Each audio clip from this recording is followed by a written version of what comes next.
Hi, I'm Michael Caju. And I'm Adee Caju, and you're listening to the WAG podcast. This podcast is about health, wellness, and personal development. Each episode is a short conversation between Adee and I on a single topic with actionable steps. We cover everything from food, mindset, fitness, and relationships. We started WAG because of the way health and fitness changed our lives, so we hope to share a tool or two that helps you along your way.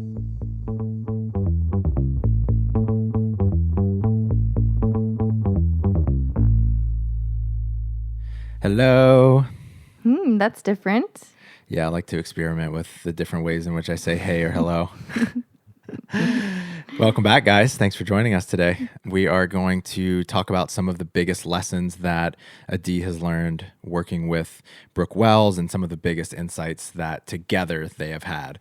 And I think that she is obviously one of the most impressive athletes in terms of how competitive she is, but the fact that she does it while going to full-time college, while also allowing herself to have fun and experience college. You know, she's not very militant about it, about competing.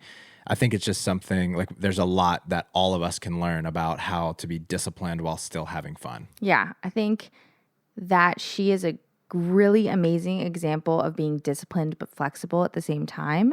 And I think that's something a lot of us really want to be able to achieve. She's probably the best at it of anyone I've seen. I've heard I wish I had a dime for every time somebody told me I'm in college, I'm studying too much, I have too much going on. You have like a couple dollars. That'd be great. We could be eating filet mignons over here. Stop. Probably just a couple dollars. It probably hasn't been like hundreds and hundreds of people, but a lot of people have come to me with that type of an excuse. And I always think of Brooke Wells. Like, another example would be Julie Fouché, who also was in medical school and came second place at the CrossFit Games, you know? So I think that there are people out there who are great examples of being really, really high achievers in many different areas without sacrificing enjoyment that you get from life. So before we get into the show, first off, thank all of you that have taken the time to leave us reviews. It is super inspiring to us, and it just feels good to know that we're talking about things that give you value. And if you want to give back to this show in some way and you haven't done so already, we would love you to take the time to leave a review, or even better, refer a friend to this podcast. Let them know what podcast you've loved. Share one with them, because at the end of the day, we're trying to reach more people and have a bigger impact through this show. The other thing is that we're starting to get in a rhythm with answering your questions on this show. And if you don't know what I'm talking about, then what I mean is we're allowing you to send in voicemails through our website, and we will answer the best ones that we think will resonate with the most amount of people on this show. And so if you want to do that, you can go to workingagainstgravity.com/podcast, scroll down to the start recording button, leave your name, where you're from, and a very concise, well-articulated question. And if it's awesome, we'll answer it right here. Anything else you want to say? I think that you really did such a good job of covering it. I think that we've said that at the beginning of this podcast so many times. It's like just flows right out of you. Cool. Let's do this. So what was it like starting to work with Brooke in the beginning? Before working with her, I was always a really big fan, and she's so much fun to watch out on the floor. I don't know. I've always just really resonated with her as an athlete. She always looks like she's having a good time. She's not taking it so seriously, but she also is obviously taking it seriously because she's doing so well. I think the first time I actually ever met Brooke was when she was doing one of those grid league combines in Miami. She was trying to make the NPGL, or I think it was NPFL at the time, but she just dominated the combine. Like, it was incredible, just like seeing She did better than you at the combine? Stop. Adee was at the combine, guys. Not that one, but I played for the Baltimore Anthem, my claim to fame, guys. So, she just dominated, and it was so cool to see. She's kind of unassuming in a lot of ways, and then she gets out on the floor and she just dominates, and it was just really cool. And then getting the opportunity to work with her, I started working with her when she switched coaches, so she was kind of like not really with a coach, in and out of working with different coaches, and then decided to start working with Ben Bergeron, and I coach a number of his athletes, most of his games athletes, and that's when we started working together. So it was cool. So she starts working with you. What was your first impression of her when you got her first check-in, or you were doing her first check-in? My first impression was, I feel like we could be friends in real life. That was just, she really is exactly how she seems. Like, there is no, sometimes there's this persona that people can put out there, whether it's on Instagram or social media, or like what they seem to be like when you don't really know them that well. I mean, you watch them compete, you see them, whatever they post, and they choose to share with you. I really think she is a good example of like what you see is what you get. She really is like the all-American girl next door, super sweet, kind, funny. Yeah, that's exactly who she is. Was there anything surprising about working with her in the beginning? I was surprised by her ability to balance it all. I didn't fully understand like what was going into it or like how much. What is it? Like the ability to be so successful at the CrossFit Games. I think she's come top 10 3 or 4 times at least, and she's won a number of workouts. She's been very consistent. She's won regionals before. She's not just going and making it to the games, she's winning things. And then also being able to like have a large group of friends and a huge social life. She's going to football games, she's tailgating, she's getting an education, just the ability to just do all of it. I thought maybe, some of it was just like she would only share like when they're the random party that you're going to with your friends every once in a while. But this isn't just like a random thing. She does find the time to do all of it. Mm-hmm. So she's a full-time athlete and a full-time college student. Not anymore. Okay, no, she graduated. She at least was when she started working with you. So the reason that I think this is so, like your insights here with her are so beneficial to everyone listening is that people have full-time jobs, they have kids, they have all of these commitments, and they're still trying to train and they're still trying to look and feel amazing. So I think the way that you helped her figure out how to navigate both all at the same time is going to be really valuable for people. So what ways did you help her navigate competing at a high level, sticking to her diet while also going to social events? Yeah. So at first, it was really just getting to know her and getting to know how that she was already operating at those events. I think there was, at the beginning, definitely some aspects of train really hard. Like we all have. We train really hard, you're super on top of it, and the weekend comes and you kind of go a little bit crazy or you're unreserved in those moments. And that was definitely showing up in her recovery, in her ability to maintain the body weight that she wanted to maintain, or what was helping her perform at her best. And it was definitely a process over time, and just each time an event would come up or something like a travel obligation that would come up for her, we would try some type of new strategy one at a time, see what actually worked and see what didn't work. And eventually we got to a place where she had the confidence to be able to make those decisions for herself. And she would go to events, she's telling me how she's going to handle the events instead of me having to give her suggestions. So it really was just slowly over time, just really just aiming low. That is something that we talk about a lot, is aiming that lower than you think that you need to. She is a super high achiever. So of course you might think that she's so disciplined and she's able to balance it all. So then we could just say, while you go on vacation, eat exactly the things that you should eat outside of this one meal, and then track every single thing, or don't stay away from the desserts, or don't have any alcohol, but still go and have a good time. And that just wasn't going to actually help her. It was probably going to add stress and make her feel restricted, and then ultimately lead to the habits that were there before of the maybe eating more than she really wanted to, or more than you needed to have a good time. So I think one example that I can give, because this is a little bit vague, is going home for the holidays. We looked at her schedule and mapped out how many meals was it absolutely impossible for her to be in control of her food choices, and it would have actually added to the experience for her to be free and enjoy herself and eat a couple things that she doesn't eat at different times of the year. And when would that be more beneficial? It ended up being over a week. That was 3 meals. That means that it's very clear that in all of those other meals, she could be more in control of her food choices and just eat the types of foods that she would normally eat. puts so much less pressure on the other meals. And then also at the end of it, she doesn't feel restricted and doesn't feel like she couldn't enjoy herself with her family and didn't get to eat the things that are really special at that time of year. This is really interesting. I'm reading this book on child development right now, and I learned that when you allow kids to make a plan and then go and follow that plan for their class, and they decide what they want to work on, they are so much more attentive and so much more in control of their impulses. And it sounds like that's very similar to what you're talking about. You're helping her to just come up with her own plan before she gets into this kind of challenging environment. Mm-hmm. Yeah, that's exactly what I was trying to do. Just provide some options if you need some inspiration and can't just absolutely start from scratch. Maybe even at first I was providing more structure just to get information about what I was seeing was working or wasn't working and what she was feeling was working or wasn't working. And then together we just start reiterating on the plan.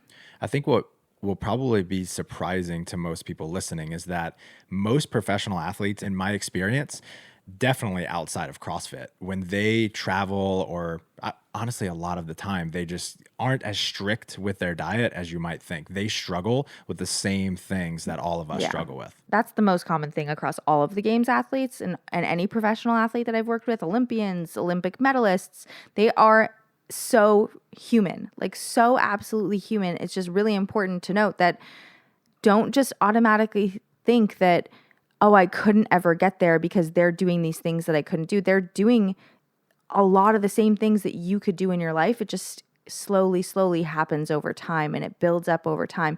And we can all treat ourselves like professional athletes, but they are struggling with the exact same things that we're struggling with.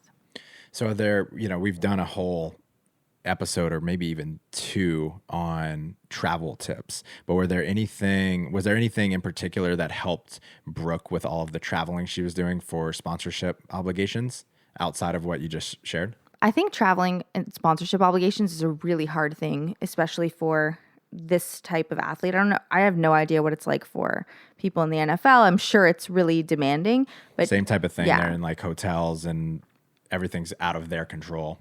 Or a lot of things are out of their control. Yeah, and not only is it out of their control, there's this feeling of I need to satisfy the need of the wants of my sponsor, and they have a limited time with me. And the sponsor wants to make sure that they have a good time and they want to get as much face-to-face time as possible. And I think sometimes there's like this disconnect where the sponsor thinks that means like packing the athlete's schedule, or they just want to get the most out of the athlete as possible. And a lot of times that includes going to these expos where the athlete's standing and there's a lineup of people getting a photo or an autograph. And that, as much as I know the athletes love that and appreciate it and are grateful for it, it's incredibly exhausting and leaves you with almost no strength left to make proper food decisions unless you've already made those decisions and have already packed those things with you. And even then, you don't want to eat the thing that you've packed. You just want to eat what's going to make you feel comfortable. So just really working on setting at least some level of boundaries during travel time with sponsorship has really helped. So just taking some personal time or saying, right when I land, or understanding with sponsors, like what things do I have to be there for and what things are actually optional for me, and when can I get my workout in, and when can I get sleep, and when can I make sure that I have all the things that I need to still perform and be the athlete that I can be. We're not super strict on nutrition at that period of time. It's just would add more stress than it benefits. Mm-hmm. Well, it sounds like a theme is also just taking a little bit more time to plan ahead. Mm-hmm. And it seems so simple. Like, how could that possibly have such a big impact? But I've seen you do this when we travel, especially to Europe this summer. You were so well prepared in terms of where we were going to work out, where we were going to buy groceries. And when we got there, we immediately did those things rather than going off and sightseeing, so that we could hit the ground running and start to really have this feeling of momentum, right? Yeah. Because as soon as we start to eat like shit, most people are like this. I know I'm like this. As soon as I start to eat like shit, it takes so much more willpower, and I'm so much more likely to just continue eating like shit. Well, you have momentum going in the opposite direction. Right. So you can choose which type of momentum you want. It's harder to dig yourself out of that hole once you've started eating like shit, because then you could get into, well, I'm only here for a couple days. Like there's a bunch of excuses you can make for yourself. What I think a lot of people don't realize is that being disciplined and in control of your nutrition can happen without even focusing on your food choices at all. Sometimes it has way less to do with what you're eating, which meal, which food item you chose, when you're eating, and a lot more to do with the boundaries that you've created and all the other aspects of your life to make it easier for you to just naturally make better choices. In her example, like talking to your sponsor ahead of time and letting them know, I'm going to have to work out at some point. When can we make that happen? Or making expectations clear between sponsor and athlete. Or, if I'm not going to be able to work out, you have to let me know so that I can make sure that I do what I need to do before I get there. Just making expectations really clear reduces a lot of the stress and worry of landing and being like, when can I get a workout in? I'm afraid to ask because I don't want to let someone down. I don't want to make them feel uncomfortable. And I know that I'm here and they're my sponsors and it's important for me to do really well for them. All of that is just completely gone when you create boundaries. And that can be done. This is a sponsorship obligation. Let's talk about like a family obligation. You're going to go spend a week with your family at their home. You can have a conversation about, hey, what types of groceries do you have at the house? And if I need these things, should I order them ahead of time, or are we going to have time to go to the grocery store? They might even offer to go and get them for you, but just making a lot of expectations clear of knowing if you have the time to do what you need to do. And if you find out that you don't have the time, at least you're not worrying about trying to find it the whole time that you're there. As much stress and anxiety that you can reduce allows you to have the space to make the better decisions in the moment. Yeah, another thing that came up as you were talking is that we are just creatures of habit. Like almost everything we do in a day is just out of habit. And so if we can create boundaries, like you're saying, and put ourselves in a better environment, then we just allow for the more positive habits to just take over. Mm-hmm. So I think the question on a lot of people's minds is, how were you able to get Brooke so much leaner in such a short amount of time? So not only was she juggling both of these full-time capacities, but she was able to get very significantly leaner in 1 year. I would love to take like a tremendous amount of credit for all of that. But she really just needed a little bit of guidance. She needed a little bit of she didn't have somebody helping her, holding her accountable, or giving her the knowledge and education that she needed to know what choices that she needed to make. I have some like really funny stories about Brooke Wells that I like maybe won't like. I'll give one example. Yeah, that you can't not tell it now. Like she just sometimes she was getting a lot of her education and information from a lot of different places versus having one person that, like a CrossFit coach, or before in CrossFit, right? She had a coach here that she was following a program, but it maybe wasn't specialized for her. And then she started working with Ben and started seeing a lot of progress in all areas of her fitness. And it was kind of like that with nutrition, just like getting advice from all these different kinds of places. And sometimes, she would learn something was a superfood and then would just really eat only that superfood, And that's like some of the stuff that having me was really helpful for, just a sounding board and somebody who could help guide her. She was already really disciplined.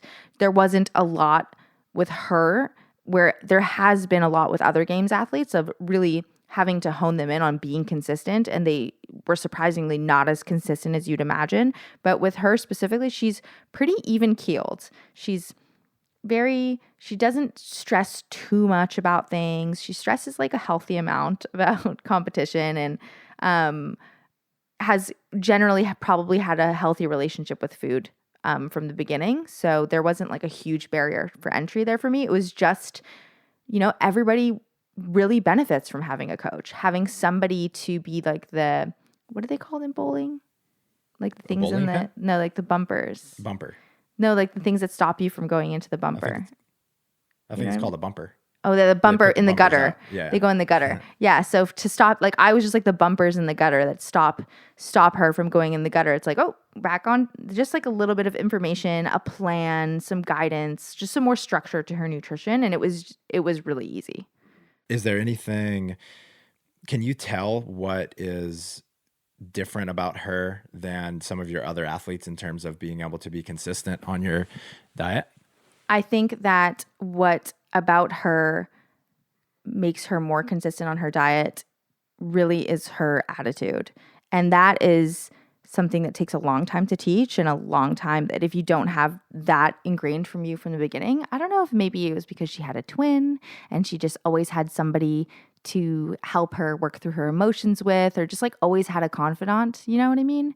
They have like such a beautiful relationship, the two of them. And I think that could be possible that she learned how to like talk about her emotions, but she doesn't really freak out or get incredibly stressed about things that most of us get incredibly stressed about. So I think it makes it really easy to make changes because oftentimes when we make changes, we freak out about them. And so she's a much more even keel. Say more about that. So if I make a huge change to my life and it's not working out the way that I want it to, or, you know, it's just too dramatic of a change to my life, I might react negatively or however, like just say, screw this, I don't want to do it. Or if some, like this past year at the games, she got stepped on a line at the games during the sprint event and she got a penalty that knocked her out of the top 10 and ended her games. And I mean, that's a really shitty way to go out of the games. It's not like you weren't fit enough. It was you made a mistake and you stepped on a line and you got a huge penalty in this event that, and it depends who you ask. It was the rules, but depends who you ask. Some people are going to say that's the rules and some people are going to say that's not fair. It's not a real display of like who is the fittest out there.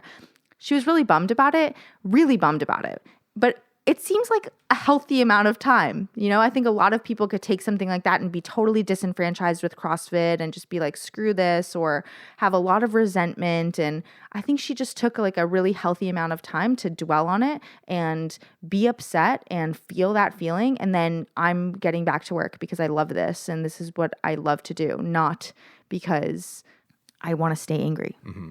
Yeah, I love that she may have already had this in her, but I know that one thing Ben harps on is focusing on what we can control versus what we can't control. So obviously, a judge's ruling is totally outside of her control. What a lot of people do is they focus on that and they put a lot of attention and energy on that, and they're just spinning their wheels. They can't do anything about it, and they're just burning their energy up when they can't change or influence that at all. Instead, it sounds like in this event, as well as a lot of areas of her life, she chooses to focus on things that she can influence and control, such as her emotions, such as what she's putting in her body, rather than worrying about things that are outside of her control. Yeah, 100%. It's exactly like that. Another like great example is if, you know, she's taken some time off of training as hard as I mean, everyone takes time after the CrossFit Games just to, you know, be a little bit more relaxed. It's different this year with the Open so close, but technically they're in like an off season right now, and she's maybe a little bit heavier or not as lean as she's used to. And a lot of athletes would freak out about that. They'd be like, I need to get back on top of it, or really affect their like day to day.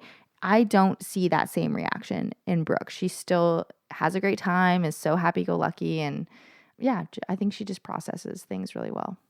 One last thing is that you've told me, and it's, you know, I can see this. I think the world can see this from the outside, but you've told me from your firsthand perspective of her, how much she straddles the line between being super successful as a CrossFit athlete and as a performer, while also being very, very humble. Where do you think that comes from, and how do you think that impacts her ability to perform better, or how do you think it impacts her life? Yeah, she must have learned that from somewhere, or it was displayed for her somewhere. I've never met her dad before, but maybe from him. I've met her mom. She's the sweetest. She's also a WAG client and does really well in the program. I think it's something that's come from, I've met her mom, I've met her sister, and I think that it's something that's common between all of them. She really is just like the all-American good girl next door, you know? I wish I knew her family better, or her like growing up history, or, you know, next time we hang out, maybe I'll ask her more questions. But she definitely learned that from somewhere. And she really does exude humility. She's not, I definitely don't feel like, you know, when you meet someone who's like a known name and they walk into a room and they have this air about them, like, do you know who I am type of air about them? Like, you should know me, or I should get special treatment. That is not, you've hung out with her too. She definitely doesn't have that vibe at all. And so, yeah, Brooke, let us know. How'd you learn that? I think it obviously impacts her in her ability to be coached. She seems like a sponge with you, with Ben. She seems to be really, really attentive. And if you're not humble, if you think you already know it, then as soon as someone starts to teach you or talk to you about something that, about anything, your brain starts to shut off because you think you already know this thing. And with nutrition, a lot of it sounds really intuitive, and a lot of it's not really like big aha moment, like a big aha. It's kind of repackaging things that we learned somewhere that we think we already know. And if we don't have the ability to shut off that part of us that thinks we already know, then nothing new is gonna seep in. It's impossible for it to seep in. And she just seems like a sponge with that kind of thing. So I think that humility helps her to continue leveling up. Yeah. That's one of my favorite things about her, for sure. Cool. So to wrap this up, the takeaways that I got out of this, one were to put a little extra effort into planning ahead, whether it be travel or social events, and decide, like, I think one good insight is, instead of considering something a cheat, like you're off your diet, if you plan it ahead of time and you can control what happens before and after, is it really cheating? It's just part of your diet. Right. It's just how you're eating today. And just thinking about it that way helps us from feeling like we are taking a step back, right? So plan ahead, be as precise as possible, and then actually stick to that plan. And then if you want to iterate and change it next time, you can. Yeah. I think another really big lesson that, if it wasn't taken away, that should be taken away, is that when things are just out of your control, or your current situation is not exactly the way that you would want it to be, not really focusing on that gap, but instead just focusing on what you can do and the actions that you can take to get to where you want to go. Cool. Thanks for joining us today, guys. Thanks, guys.